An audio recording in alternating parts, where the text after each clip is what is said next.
Niagara Falls. 16 stories of raw power. In the next hour, you will see Niagara Falls as you've never seen it before. You will see its might harnessed for power. You will conquer its world-class rapids in a jet boat. Join the 12 million people who are drawn here every year. And take the journey that only a handful of daredevils have attempted, and even fewer have survived. What does that deadly plunge look like? Today, a team of nervous inventors is trying to capture that feeling. They'll build the first craft designed to take a camera over the falls. Will the cameras survive the crushing waves and rocks? Join them in their journey. But this is no honeymoon. It's the ultimate trip over Niagara Falls.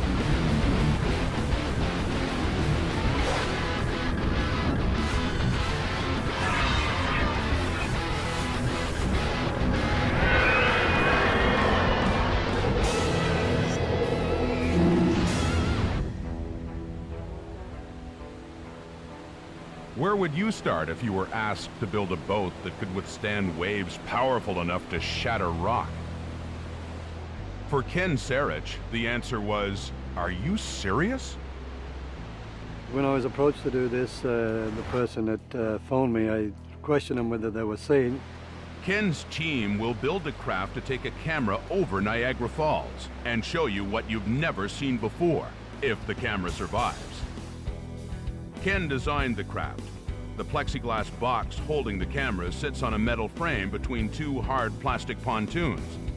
There is a roll bar for added protection. There's no point in having the frame survive the fall if the cameras it's carrying get destroyed. That's where plastics man Wayman Harton comes in.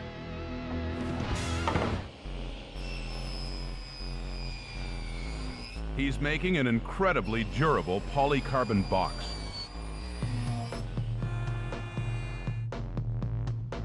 It's got 250 times the impact strength of float glass. You could hit it with a sledgehammer safely and it wouldn't bend, wouldn't break. But a sledgehammer will seem like a love tap if this box falls over Niagara onto a rock. The box is designed to hold two cameras, providing a backup if one is damaged on impact.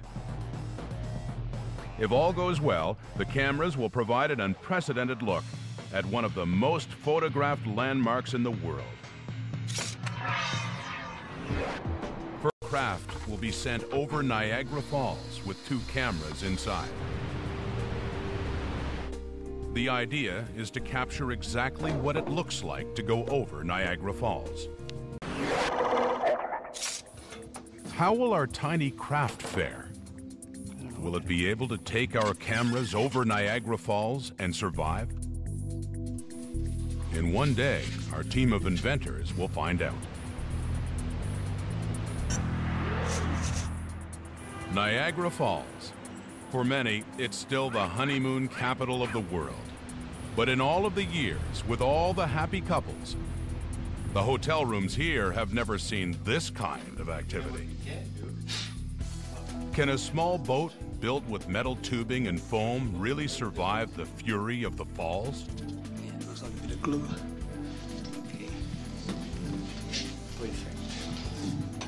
These inventors will soon find out.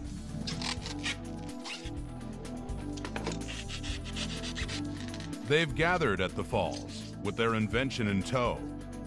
They'll spend an anxious night here, and in the morning, they'll find out if their ingenuity can conquer Niagara. Is that all? Hello. Hello.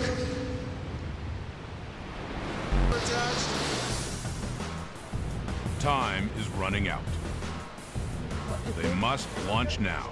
Watch the cable. Watch the cable. Throw the cable over. Throw the cable over.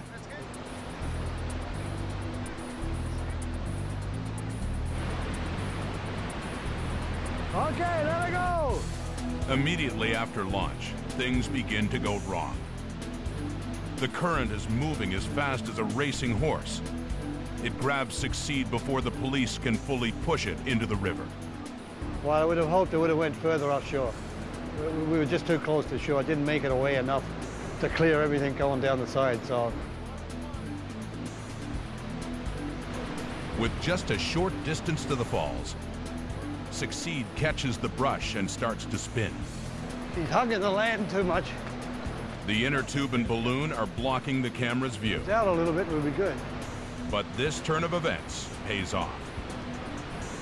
The inner tube and the balloon went by the raft, and it got stuck on the side of the wall, and that pulled it free. The cameras are not pointing forward and backwards as it approaches the lip.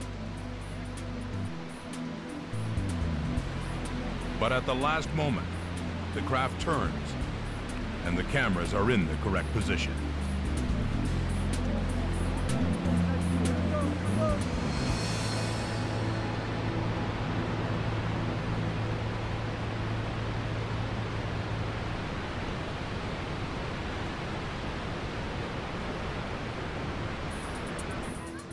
Now the tense search begins to see where the tiny craft will emerge.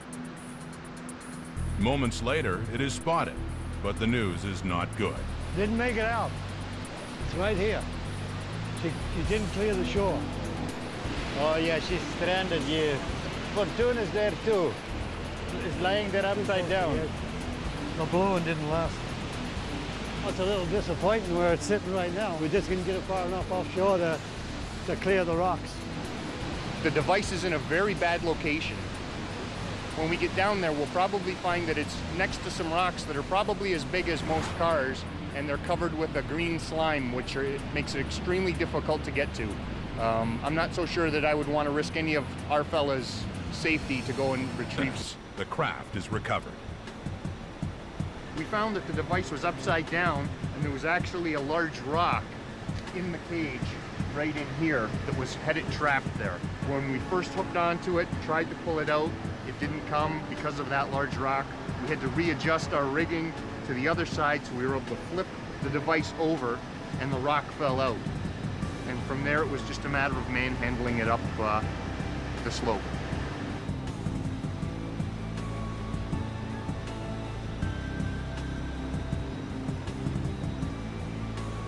Ken inspects his craft for the first time since its traumatic descent. The cameras inside have rare footage. Only about a dozen people have taken this journey and survived. Now the question is, did the tapes survive the abuse they have taken? The stainless steel noses of the pontoons are crushed. A sledgehammer wouldn't even dent them. Further proof that the craft hit a rock head-on. Everything seems to have stood up. There's a little bit of water inside the box there, but it doesn't seem to be too much. Now it's time to crack open the case that survived the brute force of the falls. It's all yours. A job well done. It's nice to see craftsmanship and workmanship in motion, seeing it doing its job. It is low tech. There's not $100,000 in there, but it sure as hell worked. The end results, very satisfying. Very happy.